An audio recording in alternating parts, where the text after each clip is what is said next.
네, 체크리스트 함께하겠습니다. 오늘은 기업공시연구소 변영인 대표 그리고 M인베스트먼트 이주연 대표 함께하겠습니다. 안녕하세요. 네, 반갑습니다.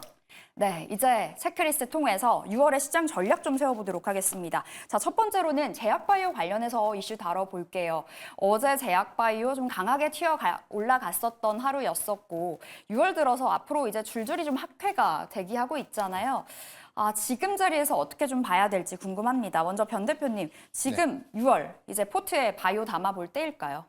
우리가 지금 4월 달과 5월 달 바이오 섹터 수익률 이런 것들을 보면 수익률이 좀 레벨 다운 좀 됐었고 5월 기점에서 좀 회복세를 좀 보였다는 것을 알 수 있었는데 이제 차이가 좀 있었다면 4월에 미국 아마케 AACR에서는 사실 뭐 전임상 데이터라든가 네. 기초 파이프라인을 좀 공개하는 자리. 그래서 질적인 부분, 양적인 부분에 대한 차이가 아스코와는 굉장히 좀 크게 엇갈렸던 흐름들이 좀 있었고요.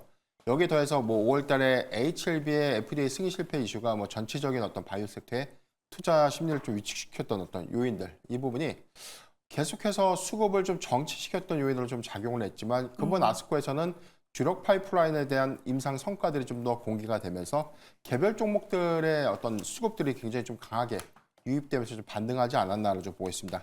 아마 이 여파가 바이오 USA를 뭐 기점으로 해서 이번 달에 뭐 예정되고 있는 뭐 류마틱스 학회라든가 저는 좀 더 특히 좀 주목하고 있는 부분이 21일 개최 예정인 미국의 당뇨학회, 여기서는 비만 치료제 관련된 모멘텀이 다시 한 번 더 네. 부각될 수 있다는 점을 우리가 기억하면 좋을 것 같습니다.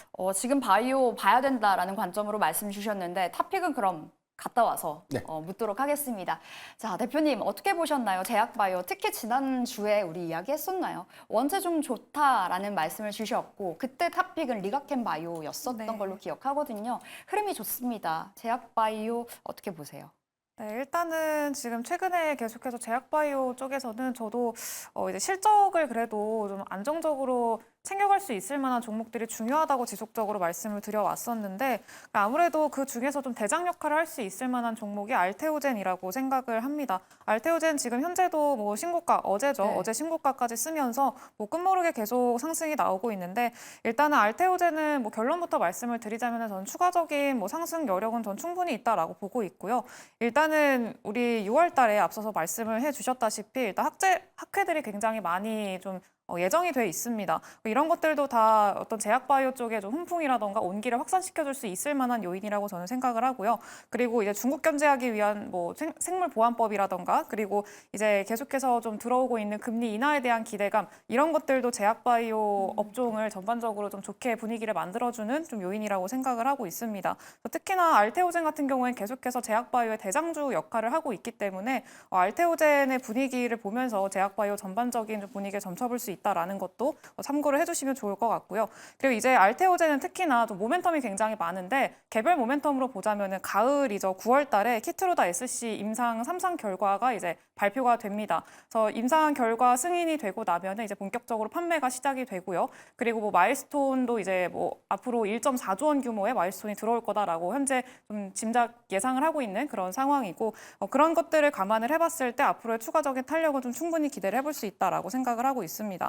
그리고 추가적으로 뭐 이제 곧 있으면 황반변성 치료제 임상도 3상의 결과가 이제 나옵니다. 이거는 안구 치료제인데 이것도 뭐 파이프라인이 굉장히 많지만 알테오젠이 뭐 그 중에서는 그렇게 뭐 크게 비중을 차지하고 있는 부분은 아니긴 합니다만 그래도 그 시장에서는 계속 주목하고 있는 게 키투루다 쪽이기 때문에 이 키투루다 외에 어떤 다른 실적의 모멘텀이 될 수 있을 만한 그런 것들이 또 발표가 되면은 또다시 좀 분위기를 좋게 만들어줄 수 있을 만한 요인이 되기 때문에 이런 것들도 좀 주목해 보시면서 가져가 보시면 좋을 것 같습니다. 네, 알테오젠 지금 자리에서 더 간다라는 관점이셨는데 오늘의 탑픽이 알테오젠일까요? 맞습니다. 리가켄 바이오도 더 간다? 네. 네, 지난주에 리가켄 바이오 말씀 주셨고 오늘 탑픽으로 알테오젠까지 말씀 주셨고 자, 변 대표님 그럼 지금 시점에서 제약 바이오 담는다면 지난번에 변 대표님의 탑픽이 알테오젠이었었거든요. 네. 그 이후에 진짜 잘 갔습니다. 어떤 종목 바라보세요? 우선 일정 모멘텀을 주목해보면 21일 미국 당뇨학회와 비만 치료제 밀접성들은 인슐린의 어떤 이 분비 조절을 통해서 체중의 어떤 감소 요인으로 좀 작용될 수 있는 부분. 그래서 당뇨 치료제와 비만 치료제의 메커니즘은 거의 유사합니다. 그렇기 때문에 저는 당뇨 치료제보다는 비만 치료제에 대한 관심도를 좀 더 주목해 볼 필요가 있다라고 보고 있고 그래서 종목 펩트론을 좀 준비를 해봤는데요. 최근 주가 차트를 보면 정배열 상태에 대한 부분들, 최근에 수급이 좀 강하게 좀 유입되면서 과매수권에 대한 진입, 이 부분이 추가적인 일정 모멘텀 그리고 가시적인 어떤 성과들이 극대화가 된다면 추가적인 상승 여력들이 전 남아있다라고 좀 보고 있습니다. 장기 지속형 약물 치료제, 지금 이 GLP-1 계열의 이 비만 치료제의 가장 큰 부작용이 요요 현상입니다. 이 부분에 관련돼서는 약효가 1회 투여만으로도 조금 더 장기화될 수 있는 플랫폼. 그래서 약물의 전달 시스템들이 일회성이 좀 국한된 것이 아니라 그 기간들을 좀 더 극대화시키는, 그래서 장기 지속형 약물 전달 시스템들에 관련된 관심도가 좀 더 커질 수밖에 없고, 근본 바이오 US에서도 뭐 스마트 대포에 관련된 기술, 추가적인 기술 이전에 관련된 성과를 논의할 수 있다라는 어떤 대표회사의 어떤 메시지들을 좀 주목해 본다면, 가시적인 성과가 바이오 USA 안에서 이루어질 수 있고, 더해서는 21일 예정인 뭐 당뇨학회에 관련된 비만 치료제 모멘텀, 이 부분을 주목해 볼 필요가 있다라고 좀 말씀드렸습니다. 예, 탑픽으로 펩트론 받아봤습니다. 이어서 체크리스트 넘어가 볼게요. 오늘 반도체 이야기 좀 해봐야 되겠습니다. 자, 어제 애프터마켓에서 반도체주들의 강세가 보였었는데 젠슨왕 CEO가 이제 삼성전자 퀄 테스트 실패한 거 아니다라고 발언을 해주면서 기대감을 한껏 키우고 있습니다. 오늘 반도체주들의 하루가 될지 어떻게 봐야 될까요? 먼저 우리 이 대표님과 이야기 나눠볼게요.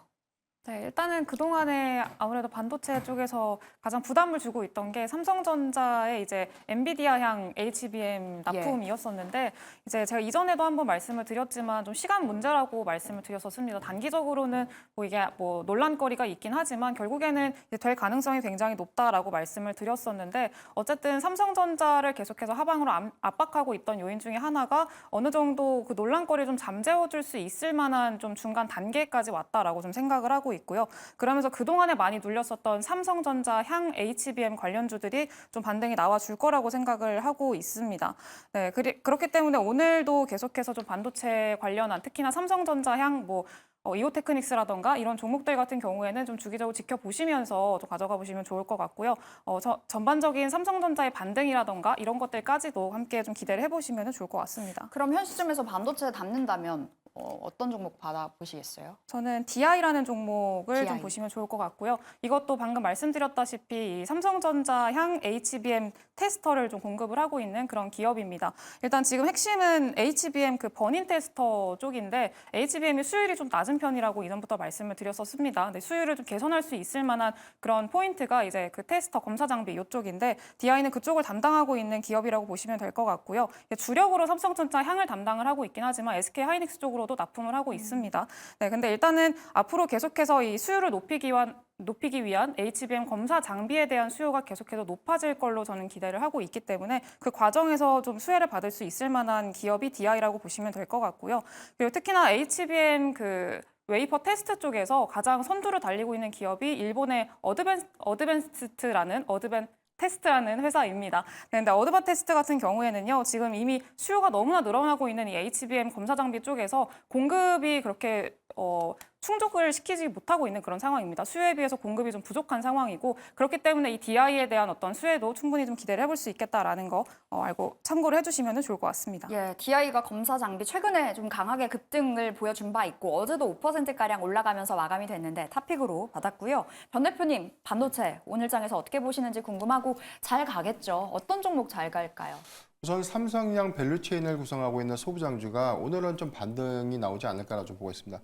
저는 엔비디아 향 리스크가 해소가 됐다라기보다는 좀 완화가 됐다라고 좀 보는 게 맞을 것 같고, 아직 퀄 테스트를 최종적으로 좀 통과한 것은 아니고 진행 과정 속에 좀 있지만, 이 부분에 관련된 사실 낙폭이 좀 강하게 좀 유입됐던 거, 이런 것들은 사실 선반영됐다라고 좀 보고 있기 때문에, 이런 이 완화적인 어떤 리스크가 좀 완화적인 부분들, 여기 관련된 투심 개선 부분을 좀 주목해 보면 같은 소부장주보다는 실적이 좀 수반되는 종목들 위주로 차별 접근이 좀 가능하지 않을까라고 좀 보고 있습니다. 그러니까 실적주로 좀 옥석 가리기 해봐야 된다라는 건데, 그 옥이 되는 종목 뭐가 있을까요? 저는 PSK 홀딩스를 보고 있는데요. 어제 52주 신고가가 나왔었고, 지금 차트에 대한 배열 상태도 굉장히 좀 양호한 정배열 상태에 대한 차트. 그래서 추가적인 상승 여력 관점에서도 굉장히 좀 매력도가 있다라고 좀 말씀드리고 싶고, 반도체 빅3에 들어가고 있는 HBM 후공정 장비 모두를 좀 납품하고 있습니다. 리폴로 장비에 관련된 수요가 2025년 증설 투자 효과가 좀 더 작용을 된다면 높은 영업이익률 40%대를 좀 초과하고 있고 이 이익률을 좀 기반으로 해서 2025년도 그리고 2026년도까지에 대한 성장성을 주목해볼 필요가 있지 않나라고 좀 말씀드리겠습니다. 네, PSK 홀딩스 탑픽으로 주셨습니다. 신고가 넘어섰는데요. 더 갈 수 있다라는 관점에서 받아보시면 되겠습니다. 자, 오늘 세 번째 체크리스트로 빠르게 좀 속도 내볼게요. 2차 전지 어떻게 봐야 될까요? 자, 2차 전지 어제 반등이 나왔는데 일시적인 반등일지 아니면 추세적인 반등일지 외국인들의 매수세가 들어와서 궁금합니다. 자, 이 대표님, 어제 2차 전지 아직은 아닌가요? 아직 추세상의 상승이 나왔다라고 본격적으로 바닥을 잡고 뭐 상승이 나온다 이렇게 말씀을 드리기는 개인적으로 조금 어렵다고 보고 있고요. 일단은 이 상승 바닥을 어느 정도 좀 진입을 했다라고는 보고 있기는 합니다. 일단 리튬 가격이라던가 이 가격들이 어느 정도 14개월 만에 반등을 했죠. 그러면서 이제 앞으로 좀 수익성이 개선이 될 거다 이런 기대감을 가질 수 있을 만한 시기이긴 합니다만 아직까지 판가로 전가가 된 거는 아니기 때문에 조금 더 지켜볼 필요가 있어 보입니다. 네, 그렇기 때문에 일단은 지금은 좀 바닥을 확인하면서 올해 자체가 2차 전지의 바닥을 확인하는 한 해가 되지 않을까라고 생각을 하고 있고요. 다만 긍정적인 거는 이제 미국이 중국에 대한 견제를 지속적으로 하면서 이 견제에서 제재를 가하는 그 과정에서 우리나라 기업들이 좀 수혜를 받을 거다 이런 기대감들이 들어오고 있습니다. 그래서 그 과정에서 수혜를 받을 수 있을 만한 기업들을 좀 고르는 게 지금 현재로서는 중요할 것 같고요. 그리고 지금 현재 2차 전지의 반등이 작년이랑은 조금 다른 게 작년 같은 경우에는 양극재 종목들 위주 중심으로 상승이 나왔었다면 지금은 좀 뭐 전해액이라던가 뭐 전고체 관련한 종목들 뭐 그런 종목들 위주로 반등이 나오는 게 좀 특징적이다라고 보여집니다. 그리고 이제 곧 있으면은 유럽에서 인터배터리가 이제 개최가 되죠. 그러면서 단기 모멘텀도 확보를 했기 때문에 그것도 함께 좀 기대를 해보시면 좋을 것 같습니다. 네, 2차 전지 지금은 그렇게 매력도가 높지 않다라고 좀 정리를 해보도록 하겠고 변 대표님의 코멘트도 짧게 들어볼게요. 네, 앞에서 뭐 말씀 다 잘 해주셨기 때문에 예.